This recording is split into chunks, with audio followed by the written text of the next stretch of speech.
성경에 흐르는 주제 1. 하나님의 언약에 위한 예수 구원. 창세기 1장부터 시작되는 성경은 하나님의 언약에 위한 예수 구원이라는 주제를 가지고 흘러갑니다.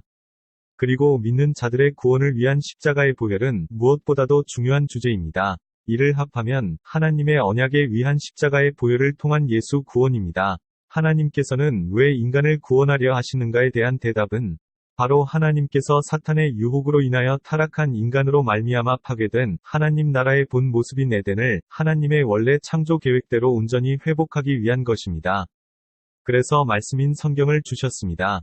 2. 성경은 하나님의 구원 계획입니다. 성경은 하나님의 영감을 받아 기록한 하나님의 계시의 말씀으로 하나님께서 주신 하나님의 구원 계획입니다.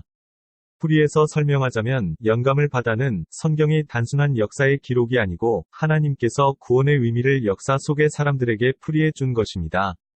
또한 역사인 동시에 해석으로서의 성경은 하나님께서 역사 속에서 자신을 어떻게 나타내셨는가를 말해주는 계시의 말씀이며 구약의 39권은 여호와의 구속의 역사가 완성되는 것과 메시아가 오실 것을 간절히 기다리는 말씀으로 이 땅에 구원을 주시려고 메시아이신 예수님께서 오심으로 인하여 구약에서부터 시작된 하나님의 구원 계획이 신약에서 비로소 완성되는 것입니다.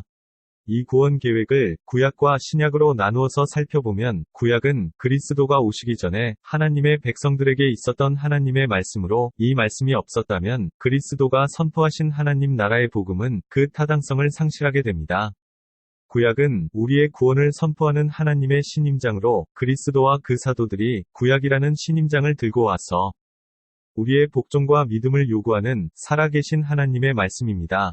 구약이 없다면 예수께서는 신적 근거, 즉 타당성을 잃게 됩니다. 네 사람의 성인 중 한 사람이 되고 맙니다. 신약이란 헬라어는 새 언약이라는 문자적 의미를 가지는데 그 새 언약은 그리스도의 십자가의 피로 인준을 받았으며 이 언약 안으로 들어오는 자는 하나님과 화친하게 됩니다. 이 구속의 언약이 신약 성경을 하나로 묶는 중심 주제입니다. 속죄를 위해, 즉 구원을 위해 드리는 제물은 생명을 드리는 피입니다. 레위기 17장 11절에 하나님께서 명령하시기를 생물의 생명이 바로 그 피 속에 있으므로 하나님께 죄를 속하기 위하여 드리는 제물은 반드시 생명을 드리는 피여야 했습니다. 그래서 구약시대에는 하나님께서 제사법에 지정하신 대로 인간의 구원을 위하여 인간의 피 대신에 동물을 잡아 그 피로 속죄 제사를 드렸던 것입니다. 그런데 우리의 죄를 대속하기 위하여 하나님께서 독생자 예수님으로 오셨습니다. 그리고 죄가 없으신 예수님께서 십자가의 피로 하나님께 제사드리는 속죄 제물이 되어 돌아가셨습니다.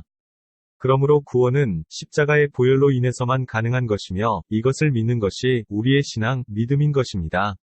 그러므로 십자가의 보혈로 구원을 받은 하나님의 백성들에게 요구되는 것은 예수님을 따라가는 하나님을 사랑하고 이웃을 사랑하라는 큰 계명입니다.